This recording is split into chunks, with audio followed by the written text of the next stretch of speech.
Kobaran api terlihat di pos polisi lalu lintas di pertigaan Jalan Alauddin, Jalan AP Petarani Kecamatan Tamalate, Kota Makassar, setelah adanya penyerangan orang tak dikenal, pada Jumat, 14 April 2023, dini hari.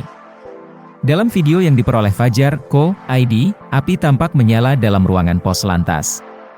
Dalam video tersebut belum ada pemadam kebakaran yang tiba di lokasi. Sampai saat ini, berdasarkan informasi yang dihimpun, ada 2 pos polisi di Makassar diserang dan dirusak orang tak dikenal. Selain itu, OTK juga menyerang mobil tahanan Polres Pelabuhan Makassar dan Polsek Soekarno-Hatta. Pos polisi pertama yang dirusak, yakni pos polisi lalu lintas di pertigaan Jalan Alauddin, Jalan AP Petarani, Kecamatan Rapocini, Selatan Kota Makassar. Pos kedua yang dirusak dan terkena lemparan batu adalah pos polisi lalu lintas di kawasan flyover perempatan Jalan Urip Sumoharjo dan Jalan AP Petarani.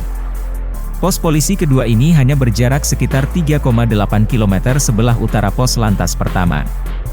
Pos ketiga, yang berada di pertigaan Jalan Sudirman dan Jalan Ahmad Yani, juga diserang dan dihancurkan OTK.